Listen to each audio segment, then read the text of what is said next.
Hello সবাইকে, আমার চ্যানেলে তোমাদেরকে অনেক অনেক স্বাগত জানাই আবার।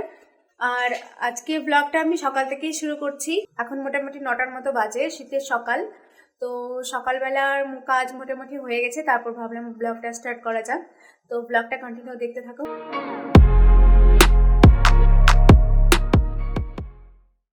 তো আমি সকালবেলা মুড়ি খেলাম আমরা দুজনে। মুড়ি খেয়ে তো ভাবলাম একটু রান্নার ঘরের দিকে যাওয়া যায়। তো কি রান্না করবো ভাবছিলাম, ভেবে পাচ্ছিলাম না। তো আজকে ভাবলাম একটু অন্য কিছু ট্রাই করি। তো ওই জন্য মাশরুম কিনে নিয়ে এসছে। তো আমি কোনোদিনও রান্নাও করিনি, কোনোদিনও খাইও নি। একবার রেস্টুরেন্টে খেয়েছিলাম, তো ওটা অন্যরকম রেসিপি ছিল, এরকম না। তো ভাবলাম আজকে এটা ট্রাই করে দেখি। আর কেমন যে খেতে হবে সেটাও আমি জানি না, কারণ আমার ফার্স্ট টাইম আজকে আমি নিজে রান্না করে খাবো, কোনোদিন রান্নাও করিনি আমি। তো আজকে সেই জন্য ভাবলাম তোমাদের সাথে সেটা শেয়ার করা যাক, নতুন কিছু আমার কাছে নতুন, জানি অনেকে খায়। তো চলো ট্রাই করে দেখি কেমন হয়, রান্না শুরু করে দিই। মাশরুমটা আমার ছেলে হয়ে গেছে, একটু ধুয়ে নেবো। আর এটার যে গন্ধ, মানে এটাকে ছেলার সময় যেমন গন্ধটা পেলাম, ওটাতে আমার খাওয়া হয়ে গেছে মনে হচ্ছে, মনে হয় খেতে পারবো না। দেখা যাক কতদূর হয়। আর আমি খেতে পারবো না দেখে ওই জন্য আমি আলু টমেটো সিদ্ধ আগে ভাতের মধ্যে দিয়ে নেবো, কারণ যদি বাই চান্স না খেতে পারে তাহলে না খেয়ে কি বলবো। আর ওই জন্য ভাবলাম আলু টমেটো সিদ্ধ দেবো, আর যদি ভালো লাগে খেতে তাহলেই খাবো। তো এখন যে গন্ধটা আসছে, কাঁচা যে গন্ধ, ওটা আমার কাছে খুব অসহ্য লাগছে, তীব্র গন্ধ একটা। তো দেখা যাক, রান্নাটা কমপ্লিট করি আগে। রান্না করার আগে আমি খারাপ বলছি এটাকে, যে কি হবে।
আমি রেডি হয়ে গেছি।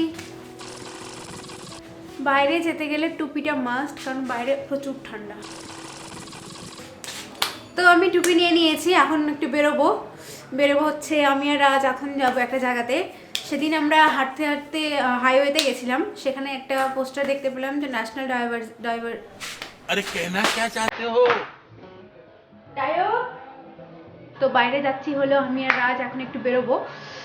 মোটামুটি 2:30টার মতো বাজে, 3টার মধ্যে পৌঁছতে হবে। যমুনা ডাইভার্সিটি একটা পার্ক আছে, তো সেই পার্কটাতে আজকে যাব। তো এন্ট্রি দু টাইমে হয়, একটা 11টার দিকে, একটা 3টার দিকে। তো 2:30 বেজে গেছে, এখান থেকে মোটামুটি কতক্ষণ লাগবে জানি না। তো এখন যাব, যদি এন্ট্রি হয় তাহলে যাব ভেতরে। তো চলো তোমাদেরকে নিয়ে যাবো। তো আমরা দুজন মিলে হাঁটতে হাঁটতে চলে আসি, প্রায় বোধহয় পৌঁছে গেছি। 500 কিলোমিটার মতো দেখালো। আচ্ছা, চলে আসছি না, সামনেই চলে আসছি আমরা। আর গরম লাগছে অনেকটা, আমি তো ঠান্ডার ভয়ে অনেক 3-4টা পরে আসছি ভেতরে। আর বাইরে এসে দেখছি অনেকটা রোদ, কারণ আমার ওখানে বোঝা যায় না রোদ উঠছে কি না উঠছে। তো বাইরে এসে দেখছি অনেকটা রোদ, পেছনে দেখতে পাচ্ছ তোমরা, অনেকটা রোদ উঠছে।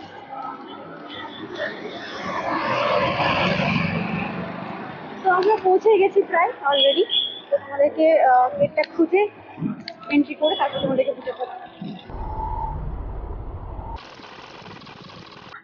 তো আমরা গেটের সামনে পৌঁছে গেছি, তো 10 মিনিট ওয়েট করতে বললো।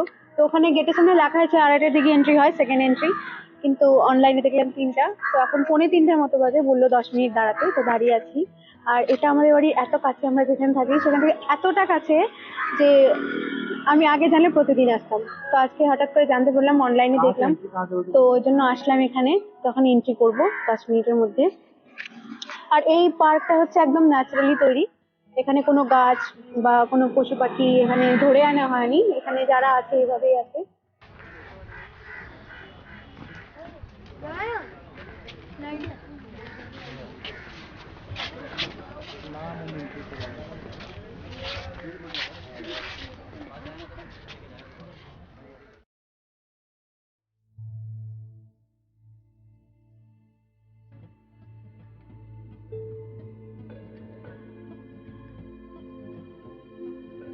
क्यों इसके अंदर घूम रहे हैं, सिस्टम क्या है, सिस्टम को अपलोड कैसे किया गया है, इको सिस्टम कैसे बना हुआ है, बायोडाइवर्सिटी क्या है, नहीं नहीं ये चीज़ें जानने आए ना हम लोग सब। क्योंकि जब हम कोई चीज़ देखेंगे तभी तो हम जानेंगे, जब हम किसी को पढ़ेंगे तभी तो हम समझ पाएंगे ये चीज़ लिखी हुई है।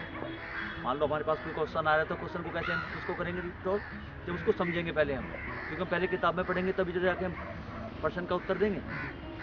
तो यही चीज़ इसके अंदर है कि क्या क्या इसके अंदर लगा हुआ है। देख रहे हो प्लांट कितने सारे इसके अंदर, कोई छोटी ट्रीड है, कोई बड़ी ट्रीड है, कोई बैम्बू लगा है, कोई अर्जुन का पेड़ लगा है, कोई टिलमुनिया का लगा है, बहुत सारी इसके अंदर वैरायटी लगी है अलग अलग। खरगोश भी है, स्नैक 9 प्रकार के इसके अंदर, ठीक है, बहुत सारी चीज़ें। अभी जो बाहर से प्रवासी पक्षी आए हुए हैं साइबेरियन, जो मैं आपको अभी दिखाने लेके चलूँगा, वो भी तुम्हें वेटलैंड पे लेके चल रहा हूँ। अगर फ्रूट प्लांट से तो बर्ड्स भी है, क्योंकि पक्षियाँ क्या खाते हैं, फ्रूट खाते हैं। हम लोग नहीं तोड़ते फ्रूट यहाँ से कोई भी, ये सब पक्षियों के लिए है, ठीक है। जैसे खिरनी का प्लांट है, आपने खिरनी कभी सुनी है, ये जो ट्री आप देख रहे हो,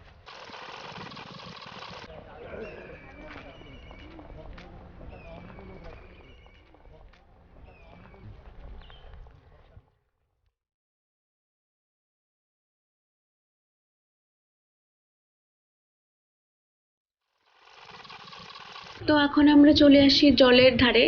এখানে পুকুরের মতো বানানো আছে, অনেকটা বড়। আর এখানে বিদেশ থেকে পাখি আসে, সাইবেরিয়ান পাখিগুলো শীতের সময়তেই একমাত্র আসে। তো জায়গাটা এত সুন্দর লাগছে, মানে পুরোটা জঙ্গল, তার মাঝখানে এরকম একটা জলের পুকুর, দারুণ লাগছে দেখতে। আর এখানে যে একটা অক্সিজেন আসে এত ফ্রেশ, মানে বলার মতো না, খুব একটা ফ্রেশনেস ফিল হয় এখানে আসলে পরে। আর জলের যে হাওয়াটা আসছে না, দারুণ লাগছে। भी रिसोर्ट पानी है, क्योंकि इसके अंदर जो ग्रासिस है ना, ग्रासिस जो है इसको फिल्टर करती है और ग्रासिस को खाती है। यहाँ पर ये नहीं देख रहे, फूल भी चला है, फूल हवा नहीं देगा हमें, ठीक है, हवा दे रहे हैं पक्षी, ये पौधे। जगह होती है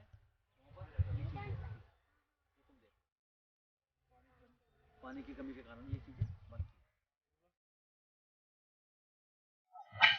তো আমাদের পুরোটা ঘোরা হয়ে গেছে, আর এখানে কোনো বসার জায়গা নেই, মানে বসতে দেবে না, কারণ পুরোটা জঙ্গল তো, মানে একটু রিস্ক আছে, সেই জন্য হচ্ছে গাড়ি ঘুরিয়ে ঘুরিয়ে নিয়ে আসলো, পুরোটা হেঁটে হেঁটে ঘুরে আসলাম। আধা ঘন্টার মতো লাগে ঘুরতে, পুরোটা পুরোটা না, যেটুকু দেখার মতো আছে কিছু ওইটুকু আধা ঘন্টা লাগে, তাছাড়া অনেক বড় এটা। তো এখন আমরা ঘুরে চলে আসলাম, বেরিয়ে গেছি অলরেডি, তো এখন আমরা যাবো, বেরোবো। তো চলো। তো আমরা ঘুরে আসলাম পার্ক থেকে, এসে মাত্র খাওয়া দাওয়া করলাম, কারণ রান্না করে খেয়ে যায়নি। আর তখন খিদে পেয়েছিল না, আর এখনো দেখতেই পাচ্ছ ড্রেস ট্রেস কিছু চেঞ্জ করিনি, তো সে আগে খেয়ে নিলাম। আর হ্যাঁ, যে তরকারিটার কথা বললাম, আজকে মাশরুমের তরকারিটা রান্না করেছি, তো সে তরকারিটা যথেষ্ট ভালো হয়েছে, অতটা খারাপ হয়নি। আর তখন কাঁচাটা যখন আমি কাটছিলাম মাশরুমটাকে, কাঁচা মাশরুমটাকে, তখন একটা গন্ধ হয়েছিল, কিন্তু রান্নার পরে সেরকম কোনো গন্ধ পাইনি। তো খেতে অনেকটা টেস্টি হয়েছিল। আর এই ব্লগটা তোমাদের কেমন লাগলো প্লিজ জানিও। আর দেখা হচ্ছে নেক্সট ব্লগে, ততক্ষণ পর্যন্ত বাই বাই।